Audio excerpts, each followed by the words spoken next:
Hello, and welcome. Today, we begin a journey into the heart of what it means to live a creative life. Not the kind of creativity that belongs only to painters in lofts or writers hunched over their desks, but the universal birthright of every human being. Creativity, as Elizabeth Gilbert frames it, is not reserved for the chosen few. It is available to you, here and now, if you're willing to step toward it with curiosity instead of fear. If you find this summary helpful, don't forget to like this video, subscribe to BookSnap, and comment below the title of the book you'd like us to summarize next. We'll make it happen soon. Now, imagine for a moment that your life is a quiet room. Outside the door, there's a knock. Sometimes it is faint, like the tapping of rain. Other times it is insistent, like someone calling your name from across a crowded street. That knock is creativity. It doesn't break down the door. It waits, patient but restless, until you decide to let it in. The invitation is simple. Open the door, let wonder into the room, and see what follows. Gilbert calls this presence big magic. Not magic in the sense of spells or illusions, but in the way the universe itself feels alive with mystery. There is a force that whispers ideas into your ear, nudges you toward a brush, a pen, a guitar, or a simple conversation where words rearrange themselves into something new. To live creatively is not to wrestle with this force, but to accept its companionship. From the beginning, Gilbert dismantles the myth that creativity is a heavy responsibility. Many people never answer the knock because they imagine that if they open the door, they must produce a masterpiece, something flawless and admired. That belief becomes a weight too heavy to lift. But in truth, creativity asks only for your willingness, not your perfection. When you live in this space of openness, your days become charged with a different electricity. You start noticing how colors shimmer more vividly, how conversations contain sparks of possibility, how even routine tasks hum with subtle inspiration. Picture a child playing in the sand. The child is not building a castle for recognition or praise. They are building because it feels good to scoop and shape and imagine. That is the invitation Gilbert offers adults. Return to the pure joy of making. No one is grading you. No one is demanding a certificate. Life itself is richer when you let yourself play. But opening the door requires courage. And courage is not the absence of fear. It is choosing to move forward even while fear lingers in the corner. Gilbert is honest about this. Creativity and fear are twins. Whenever you reach for a new idea, fear will show up. It will whisper that you're not good enough, that others are better, that failure is inevitable. The knock on the door is almost always accompanied by that shadowy voice. But here is the truth. If you wait for fear to vanish, you will never create. The path opens only when you allow fear to ride along without letting it steer. To illustrate this, imagine driving a car. Creativity sits in the passenger seat, eager and bright-eyed. Fear climbs into the back seat, grumbling and suspicious. Gilbert's advice is not to fight fear or throw it out of the car. Fear has a role. It alerts you to danger. But fear is not allowed to touch the steering wheel. You acknowledge its presence, but you continue driving toward curiosity. That is what it means to live creatively beyond fear. The invitation to magic also challenges the belief that creativity is frivolous. Society often tells us that unless something earns money or gains recognition, it is a waste of time. But Gilbert insists that creative living is not about utility. It is about vitality. The poems scribbled in your notebook, the garden you plant in your backyard, the melody you hum while washing dishes. These are not useless. They are proof that you are alive, awake, and participating in the grand mystery of existence. The knock on the door is never forceful, but it is persistent. You may ignore it for years, convincing yourself that you are too busy, too practical, too untalented. Yet one day, you may realize that ignoring the knock has left your life strangely flat. You may achieve success in other ways, but without creativity, the colors of life fade to grayscale. Gilbert's call is clear. Do not let fear rob you of wonder. Choose to open the door now, before time convinces you it is too late. So the journey begins here, with an invitation. Not to greatness, not to fame, but to presence. To notice the sparks around you and say yes when they tap your shoulder. Creativity is not a demand, but a gift, waiting quietly to be unwrapped. And the first act of magic is simply this: believing that you are allowed to unwrap it. Think for a moment about the strange way ideas arrive. They come unannounced, like unexpected guests. You might be walking down the street, and suddenly a sentence lodges in your mind. Or you wake in the middle of the night with an image, a melody, a vision of something that does not yet exist. Where did it come from? You didn't order it, you didn't plan it. It simply appeared. Elizabeth Gilbert dares to treat these moments not as accidents, but as encounters. In her telling, ideas are not inert thoughts floating in our minds. They are living entities. They wander the world, searching for a willing human partner who will give them form. If you say yes, if you commit, the idea settles into you and begins to take shape through your hands. If you say no, if you hesitate too long, the idea may grow restless and leave, seeking another person who is ready. This vision changes everything. Instead of viewing inspiration as a scarce commodity that we must hoard or compete for, it becomes an abundant ecosystem. Ideas move freely, waiting for someone curious enough to host them. Creativity is not ownership, it is collaboration. Picture a butterfly landing on your shoulder. You can choose to hold still, letting its wings brush your skin, or you can wave it away, too busy to notice. The butterfly will not fight to stay. It will simply drift on to another garden. Gilbert insists that ideas are like that butterfly. They are patient, but they will not beg. They want to be made real, and they will find someone willing to honor them. This perspective also explains why two people sometimes produce eerily similar works around the same time. A story, a song, a scientific breakthrough. It appears in one corner of the world, and then, almost simultaneously, in another. This is not theft or coincidence. It is evidence that the idea was roaming, knocking on multiple doors, seeking a home. Whoever opened first became its collaborator. The lesson is clear. When an idea knocks, pay attention. Don't assume it will linger forever. Creativity requires respect. If you treat inspiration casually, it may slip away. Gilbert tells of her own experiences where an idea left her and appeared fully formed in someone else's work. At first, it can feel like a loss, but if you adopt her view, it becomes liberating. The world is not short on ideas. They will keep arriving. What matters is your readiness to respond. This relationship with ideas is not about control. You cannot summon inspiration on command. You cannot bully it into staying. But you can make yourself a hospitable host. You can cultivate a life of openness, curiosity, and attention, so that when the knock comes, you are awake enough to hear it. Think of it as setting a table. You light a candle, clear a space, and prepare a chair. Inspiration may or may not arrive, but if it does, it will find you waiting. This is how artists, writers, musicians, and creators across time have described their practice. Showing up day after day, making space, trusting that eventually the idea will come to sit with them. This vision removes the heavy burden of originality.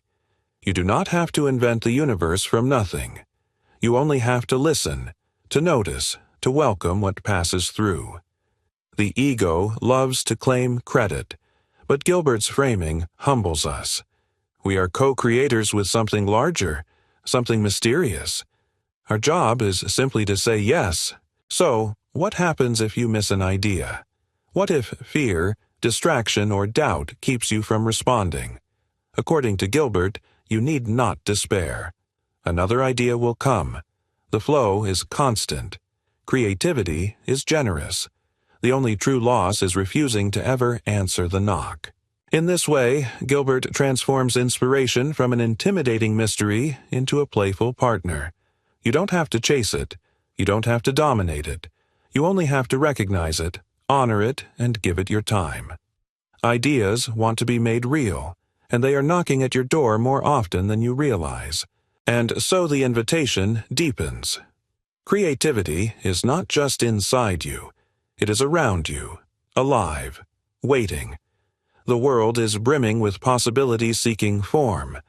The question is simple. When one of them arrives at your doorstep, will you let it in? Fear always waits at the threshold of creation. The moment you think of beginning something new, writing a story, painting a canvas, speaking an idea aloud, fear steps forward. It is quick, precise, and persuasive. It whispers, "You're not ready. You're not talented. You will fail." It doesn't shout. It doesn't rage. It whispers so softly that its voice blends with your own. Elizabeth Gilbert does not deny fear. She acknowledges it as inevitable. Every time creativity knocks on the door, fear arrives with it, like a shadow that cannot be separated from light. The mistake is believing that fear must disappear before you can act. If you wait for that, you will wait forever. Instead, Gilbert suggests a new arrangement. Fear can exist, but it cannot lead. Creativity needs space, and fear will always try to take control of the wheel. But you have the power to decide its role. Imagine again the journey as a car ride. You are the driver. Creativity rides in the passenger seat, eyes wide with possibility. Fear climbs into the back seat, fidgeting and muttering warnings. Its voice might grow louder as the road winds. It may even try to reach for the steering wheel. But Gilbert's rule is firm. Fear is allowed a seat, not a vote. It will not choose the direction, set the pace, or decide when to stop. This is not about erasing fear, but coexisting with it. Fear has a purpose. It protects us from harm. It keeps us from stepping into fire or falling from cliffs. But in the realm of creativity, fear often mistakes imagination for danger. It reacts to a blank page as if it were a predator. It treats every risk of vulnerability as mortal peril. If you let it, fear will keep you from ever lifting a brush or writing a word. Gilbert's wisdom is to stop waiting for confidence. Confidence is fickle. Courage is steadier. Courage does not silence fear. It simply moves forward anyway. To live creatively beyond fear is to accept that trembling hands can still draw, quivering voices can still sing, and uncertain steps can still dance. Think of the moments in history when someone dared to begin despite doubt. A poet writes their first hesitant lines. A scientist tests a wild hypothesis. A dancer stumbles into rhythm. None of them knew if it would work. None of them had guarantees. What they had was courage, the decision to start before they felt ready. Gilbert insists that fear is boring. It repeats the same script over and over. What if people laugh? What if it's not perfect? What if you fail? These are not fresh insights. They are recycled warnings. Once you recognize the monotony of fear's voice, it loses some of its power. You can thank it for its concern and then carry on. This shift changes the atmosphere of creation. Instead of treating fear as an enemy to be defeated, you treat it as a background noise you've learned to live with. Like the hum of traffic outside your window, it is there, but it does not stop you from reading, writing, or living. Consider a small child learning to swim. They cling to the edge of the pool, afraid of the water's depth, but the only way to learn is to let go, to trust that their body can float. Fear will shout as they release the edge, yet the moment they move into the water, a new sensation emerges. Freedom. Creativity feels the same. The only way to find its flow is to step in while fear protests from the sidelines. This part of the journey is about accepting imperfection at the start. Every creative act begins clumsy, unpolished, uncertain. Fear hates this stage. It wants brilliance on the first attempt, and when it does not appear, it says, "See, I told you so. But Gilbert reminds us that all mastery grows from awkward beginnings. No dancer performs flawlessly the first time. No writer crafts perfect sentences in their early drafts. The courage to begin is the soil where everything grows. So, when fear shows up, and it always will, you do not argue with it. You do not banish it. You make space for it in the back seat and continue down the road. Courage is the act of driving anyway, even with fear muttering at your shoulder. And with each mile, something subtle shifts. Fear's voice grows quieter, less convincing. Creativity's voice grows louder, more insistent. You begin to notice the scenery along the way, the colors, the sounds, the possibilities. This is the reward of moving forward. You discover that fear cannot stop you unless you hand it the keys. From childhood, we are taught to wait for permission. Permission to speak, to act, to pursue, to dare. Teachers grade our efforts, employers measure our worth. Parents and peers tell us what is acceptable and what is not. Over time, this conditioning seeps into our creative life. We begin to believe that unless someone authorizes us, we cannot create. Elizabeth Gilbert dismantles this illusion with a simple truth. You do not need anyone's permission to live a creative life. Art, she argues, belongs to you because you are alive. That is all the credential required. You do not need a degree in fine arts, a publisher's contract, or a gallery's blessing. You were born, therefore you have the right to express. Waiting for validation is a trap that postpones joy indefinitely. Consider how many people hold back because they fear judgment. A man with a love of painting refuses to pick up a brush because he never studied art formally. A woman who scribbles poetry in the margins of her notebooks hides her words, embarrassed that they aren't professional. A teenager who loves music never shares their songs because they believe only stars on stages have the right to sing. These invisible bars keep countless people locked away from their own creativity. Gilbert hands you the key. Unlock the door yourself. The world will not arrive with a stamped certificate declaring, "You may now create." That moment never comes. What comes instead are endless excuses to delay. Life will say, you don't have time, you don't have talent, you don't have permission. Gilbert's response is clear. Give yourself permission. Write your own slip. Claim the authority to make something simply because you want to. This doesn't mean you will be recognized or celebrated. It doesn't guarantee financial success. Permission is not a ticket to applause. It is the freedom to try, to experiment, to explore without waiting for external approval. And paradoxically, when you stop chasing permission, you often produce your most authentic work. Think of a child drawing with crayons. They don't ask, "Am I allowed to use purple for the sky?" They just do it. Their art is raw, playful, alive. Somewhere along the path to adulthood, we lose that audacity. We start looking over our shoulders, wondering what others will think. Gilbert's invitation is to reclaim the child's freedom. Take up the crayons again. Color the sky purple. There's a story Gilbert shares about her own writing life. For years, she wrote while working other jobs without waiting for the world to tell her she was an author.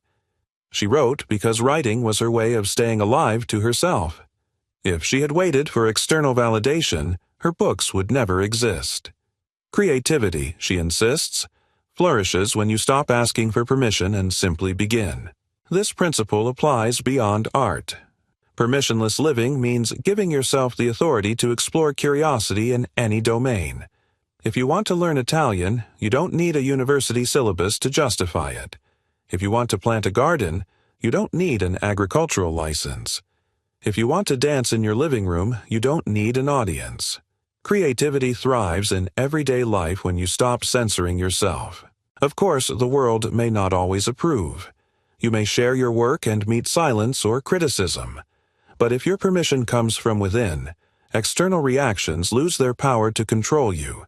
You can smile, thank the world for its opinions, and continue creating. Imagine your creative spirit as a bird in a cage. The door has always been unlocked, but you have been waiting for someone to swing it open for you. Gilbert leans in and whispers, "The key is already in your hand." All you need is the courage to open the door and let yourself fly. So, grant yourself this freedom. Write your book without waiting for a publisher's nod. Paint your canvas without waiting for an exhibition. Sing your song without waiting for applause. No authority outside of you is required. Creativity is not a privilege to be earned. It is a birthright to be claimed. The moment you stop waiting for permission, you step into creative sovereignty. You begin to act, to experiment, to live more fully. You discover that no one can grant you the life you want. Only you can. There is a myth that creativity is solemn work, reserved for those who carry heavy seriousness. People picture the artist as tortured, the writer as brooding, the musician as haunted by their craft. Elizabeth Gilbert flips this image upside down. True artistry, she says, is rooted not in gravity but in play. When you treat creativity as a game, you loosen the chains that keep so many people frozen. A playful spirit does not ask, "Will this succeed?" It asks, "What can I try next?" Play shifts the focus from outcome to process. It turns the act of making into an exploration, not a burden. Picture a child stacking blocks. They don't worry if the tower will fall. They laugh when it does, and then they build again. That laughter is the heartbeat of creative living. Gilbert insists that when you approach your work with lightness, you invite joy into the process. And joy is the real fuel for sustained creativity. The opposite of play is pressure. Pressure to be original. Pressure to be perfect. Pressure to be admired. Under such weight, the joy of creation collapses. The artist becomes paralyzed, staring at the blank page or canvas, unable to move. But when you give yourself permission to play, the page transforms into a playground. Mistakes become experiments. Failures become discoveries. Gilbert herself approaches writing this way. She calls it a stubborn gladness. Even when sentences come slowly, even when rejection looms, she chooses to keep delight at the center. Writing is not her punishment. It is her game. This shift does not mean she takes her craft lightly. It means she refuses to let heaviness suffocate it. Think of great innovations born from curiosity. Many scientific discoveries were accidents stumbled upon while exploring, not the product of grim determination alone. Playfulness opens doors that strict seriousness keeps shut. When you allow yourself to tinker, to mess around, to treat creativity as an adventure, you stumble into breakthroughs. Gilbert also challenges the idea that your art must always carry deep meaning. Not every poem must revolutionize the world. Not every painting must reveal eternal truth. Sometimes the act of making is enough. Sometimes the joy of creating something silly, light, or even imperfect is what keeps your creative muscles alive. She calls this the discipline of play, because it requires conscious choice. The world will always push you toward pressure. Choosing play is an act of resistance. Imagine a potter at the wheel. If they obsess over crafting the perfect vase, their hands grow stiff. The clay resists. Frustration builds. But if they relax and allow their hands to move with curiosity, shapes emerge naturally. Some may wobble, some may crack, but in the process, beauty appears. This is the paradox. By releasing the demand for perfection, you create more freely. Gilbert invites you to see your creative work as a companion, not a tyrant. It does not exist to punish you. It exists to play with you. If you dread meeting your art each day, you will abandon it. But if you meet it with lightness, you will return to it gladly, again and again. This is not to say play means laziness. Discipline is still required. Showing up matters. But discipline without play is a prison. Discipline with play is a dance. You can wake each morning and treat your work as drudgery, or you can wake and see it as an adventure waiting to unfold. When Gilbert writes, she often imagines herself whispering to creativity, "Let's see what happens if—" That phrase is the essence of play. It is not about control, but curiosity. Each sentence is an experiment. Each page is a possibility. So, what does this mean for you? It means you can stop treating your creativity like a sacred burden. You can start treating it like a friend. You can laugh with it, experiment with it, mess up with it, and still come back tomorrow.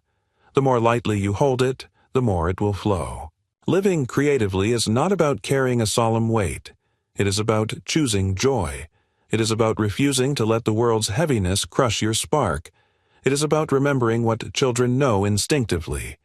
Play is how we learn, how we grow, how we stay alive to possibility. For centuries, a myth has lingered in the air: the suffering artist. The idea that real art must be born of torment, that creativity demands anguish, that only through pain can beauty emerge. Elizabeth Gilbert confronts this myth directly and declares it unnecessary, even destructive. Creativity does not need to be fueled by suffering. It can be fueled by trust, curiosity, and delight. She acknowledges, of course, that life brings hardship. Everyone faces grief, disappointment, and loss. But to fuse creativity to suffering is to chain your art to despair. Many people romanticize the image of the tormented genius, the painter starving in a garret, the poet drinking away their nights, the musician drowning in sorrow. While their works may move us, Gilbert insists this path is not required. You do not have to bleed to create. You can thrive instead. Think about it. When you approach your art with suffering at its core, the work becomes heavy. Every blank page becomes a battlefield. Every project becomes a burden. Fear merges with pain, convincing you that unless you suffer, your art is worthless. This belief crushes more creative lives than it fuels. Gilbert offers an alternative. Trust. Trust that your curiosity is enough. Trust that joy can guide you. Trust that the universe is not out to punish your creative spirit, but to collaborate with it. She invites you to imagine creativity not as a tyrant demanding sacrifice, but as a playful companion inviting you to dance. Picture two artists at their desks. One believes they must suffer to create. Their shoulders sag, their brow furrows, each word feels like pulling teeth. The other believes they are in conversation with curiosity. They smile, they experiment, they treat mistakes as part of the game. Both may finish a piece of work, but the spirit behind it is vastly different. One leaves drained, the other leaves alive. Which approach do you think can last a lifetime? Gilbert's own career reflects this choice. She has known rejection, criticism, and setbacks. Yet she insists on approaching writing with gladness. She does not romanticize misery. She chooses to meet her art with gratitude, even when it frustrates her. She treats writing not as a punishment, but as a privilege. This trust sustains her far more than suffering ever could. This is not to deny difficulty. Creative living will bring challenges. Ideas will falter, projects will collapse, critics will sting. But when you anchor your work in trust, you see these not as proof that you must suffer, but as part of the natural rhythm. Obstacles become invitations to persist, not reasons to despair. Think of a gardener. The soil does not always yield easily. Storms may come, seasons may fail, but the gardener does not conclude that gardening requires suffering. They keep tending, watering, planting. They trust that eventually blooms will return. Creativity works the same way. Trust keeps you steady while suffering would drive you to quit. Gilbert also emphasizes curiosity as a guide. Instead of demanding that your art prove its worth, you can ask gentle questions. What am I curious about today? Where does this thread lead? Curiosity is lighter than passion.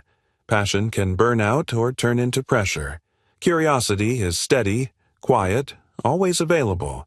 It leads you step by step without demanding grand declarations. Replace the myth of the anguished genius with the image of a curious explorer. This explorer does not need to conquer mountains in agony. They walk paths, peek around corners, follow trails of interest, and, in doing so, they create steadily, joyfully, sustainably.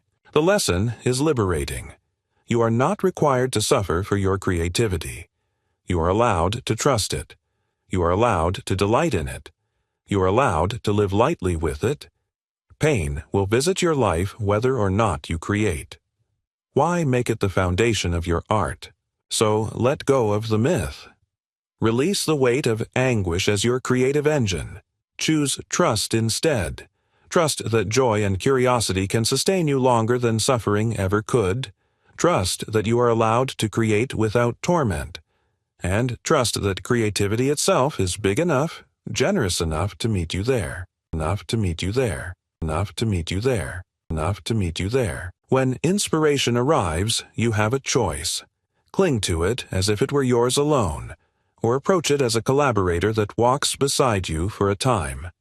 Elizabeth Gilbert urges the latter. She insists that inspiration is not a possession.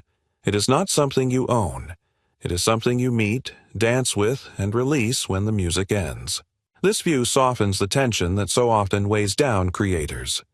Many believe that once an idea comes, it must be protected fiercely, treated as sacred property. They guard it, obsess over it, and smother it with pressure. In doing so, they often suffocate it. Inspiration thrives not under chains but under partnership. Think of a musician and a melody. The musician does not own the notes. They borrow them from the air, shape them for a moment, then release them. The melody may return in a new form later, through another instrument, another artist. The music itself is alive, moving through whoever welcomes it. Gilbert describes inspiration as a collaborator with its own personality. Sometimes it is generous, offering a flood of ideas. Sometimes it is shy, testing whether you are attentive. Sometimes it is fleeting, arriving only for a heartbeat before vanishing. Your role is not to command it, but to respect it. Creativity is a partner who asks for your willingness, not your dominance. This approach frees you from the fear of failure. If a project falters, it is not proof of your inadequacy. It may simply mean that inspiration chose to move on. Instead of grieving or blaming yourself, you can bow to it with gratitude for the time you shared. You can trust that another idea will come, another collaboration will begin. Gilbert recounts moments when inspiration worked with her like this. There were days when the words seemed to pour effortlessly, as if dictated. Other times she had to coax them, patiently showing up until inspiration felt ready. In both cases, she saw herself not as master, but as partner. This humility allowed her to keep creating without being crushed by expectation. Consider a painter in their studio. On some mornings the brush flows, guided by an unseen hand. On others the canvas resists, the colors muddy, the shapes collapse. In both cases, the painter's task is the same. Show up, lift the brush, be ready for the collaboration. Inspiration may or may not join, but the painter keeps the door open. This mindset also prevents arrogance. When you treat inspiration as wholly your own, pride can inflate. You may believe you alone are the source of brilliance, but when you see it as a collaboration, humility returns. You recognize that you are part of a larger mystery. You are a vessel, not the origin. This humility keeps you open, attentive, and steady. And perhaps, most importantly, this partnership keeps creativity light. If you grip too tightly, inspiration slips away. If you hold it gently, it lingers. Gilbert compares it to holding a butterfly in your palm. Close your fist, and it dies. Keep your hand open, and it rests there, wings fluttering. That is how you treat inspiration. Lightly, respectfully, joyfully. So, when the idea knocks, welcome it like a guest. Offer it tea, give it space, and listen to what it has to say. If it stays, nurture it. If it leaves, let it go gracefully. The relationship is not about control, it is about dance. And when you view inspiration this way, the pressure dissolves. Your job is not to capture every idea or force every project to succeed. Your job is simply to show up, stay attentive, and join in when inspiration invites you. It is a collaboration, not a conquest. Every creative path encounters obstacles. A rejection letter arrives. A project falls apart midway.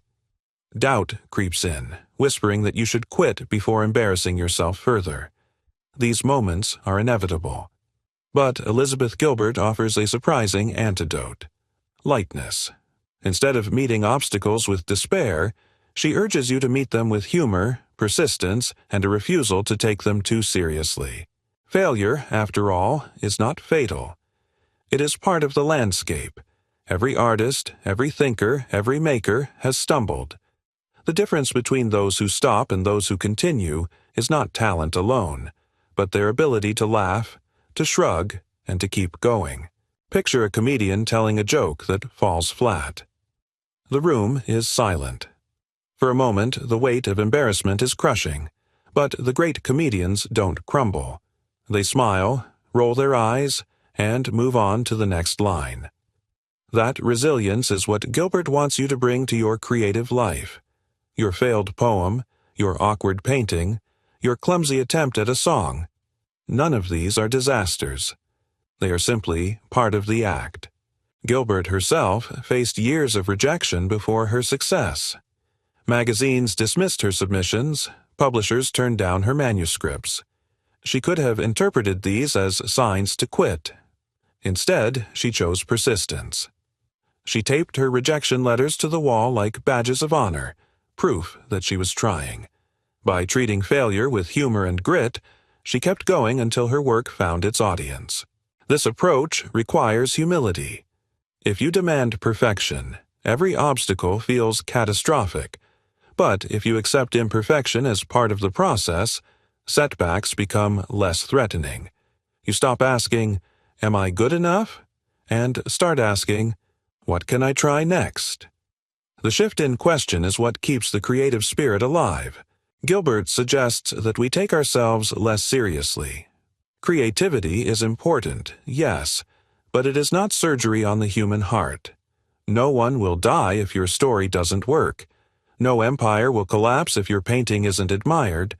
By remembering this, you free yourself from the paralyzing weight of expectation. You gain the freedom to experiment, fail, and begin again. Consider an inventor in a workshop. They try dozens of prototypes. Most break, malfunction, or refuse to operate at all. But each failed attempt is not wasted. It is a step closer to the breakthrough. Creativity works the same way. Obstacles are not stop signs, they are instructions. They show you what does not work so that you can find what does. Gilbert calls this resilience, stubborn gladness. Even when the world tells you no, you find reasons to keep going. You cultivate the ability to smile at rejection, to laugh at failure, to view doubt not as a prophecy but as static in the background. This gladness is not naive optimism.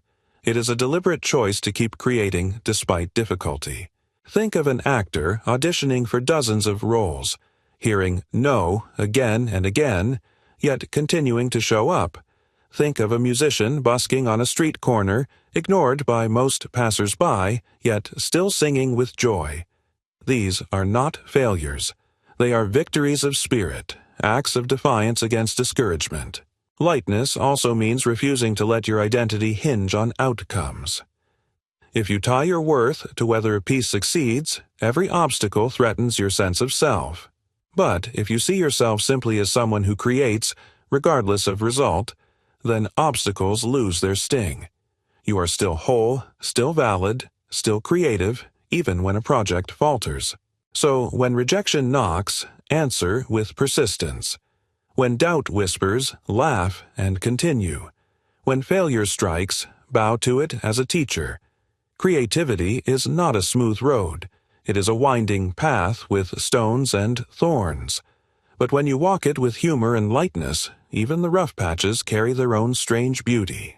In a culture obsessed with achievement, it is easy to believe that the value of your creative work lies in recognition, in sales, in applause. Elizabeth Gilbert strips away that illusion.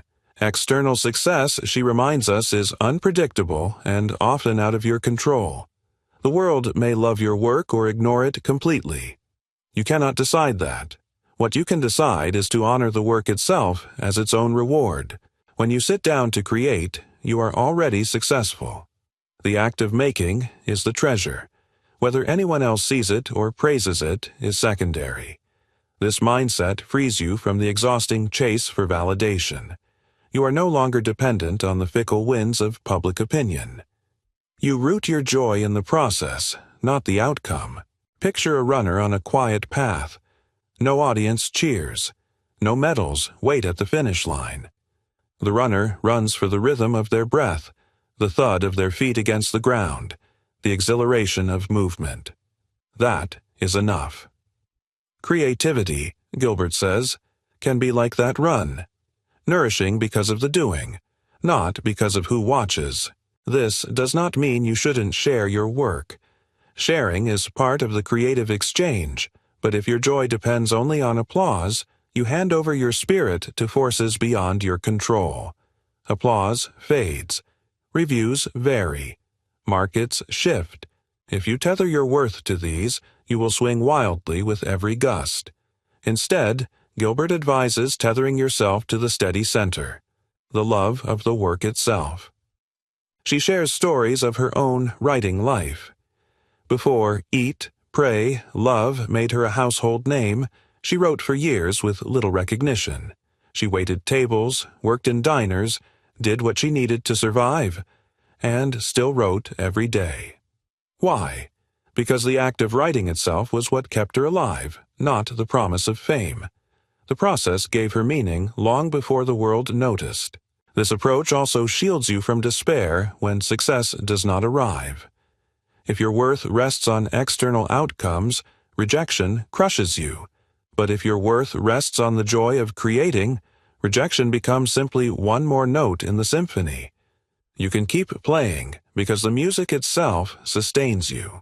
Think of a gardener who plants flowers not to win contests, but to enjoy the blossoms in their yard. Some years the blooms are spectacular, others more modest. Either way, the act of planting and tending brings satisfaction. The garden is its own reward. So it is with creativity. Gilbert warns against the trap of creating only for profit. When money becomes the sole measure, the art often withers. This does not mean you cannot make a living from your work. It means that if money is the only reason you create, you risk losing the delight that makes the work worth doing in the first place. The healthiest balance is to honor the process first and let outcomes follow as they may. And there is a paradox here. When you stop obsessing over external success, you often produce better work. Pressure to succeed can choke originality. Freedom to play and enjoy can open the channel wider. By centering joy in the process, you invite authenticity.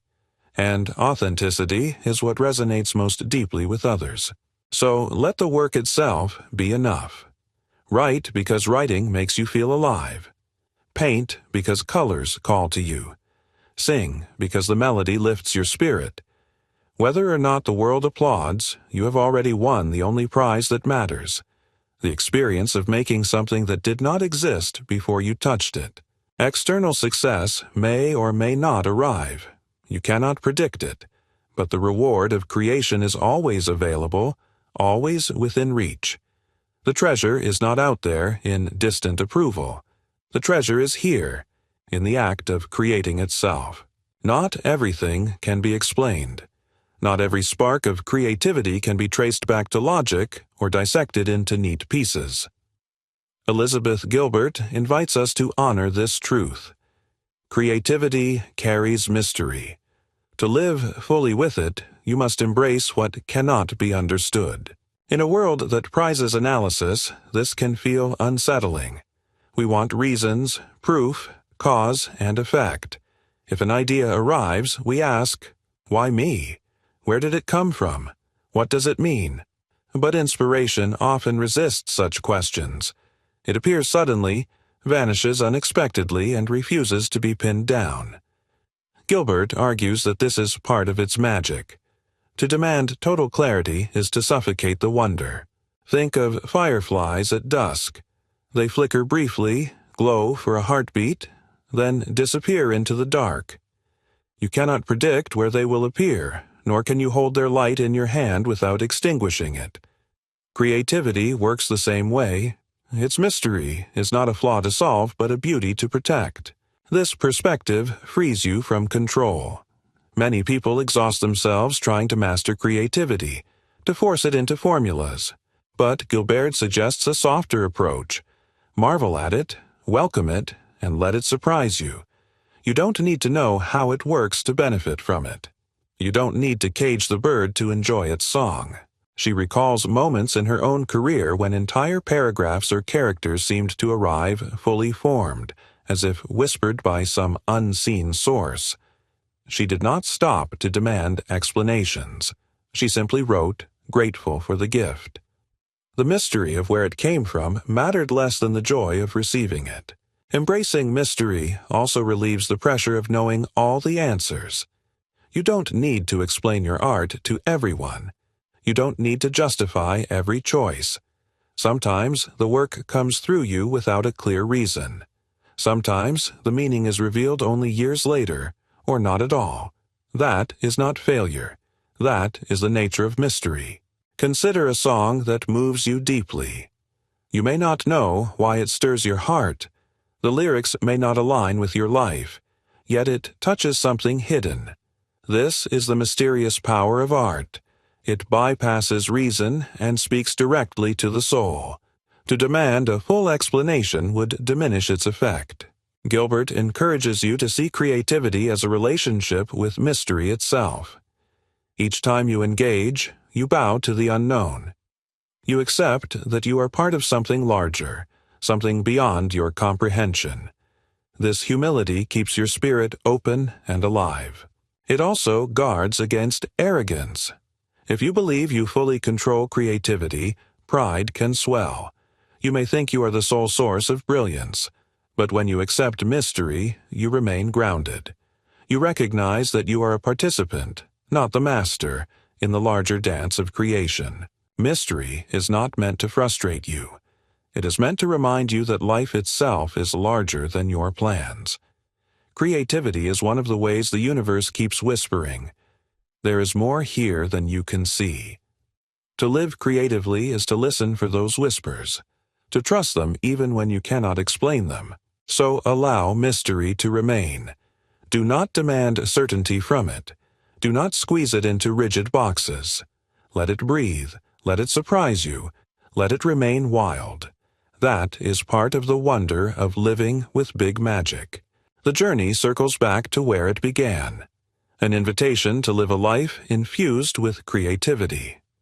Elizabeth Gilbert calls this big magic, but it is not a single moment of revelation or grand achievement. It is a daily choice, a way of walking through the world with openness, curiosity, and courage. To live a life of big magic means you no longer wait for perfect conditions.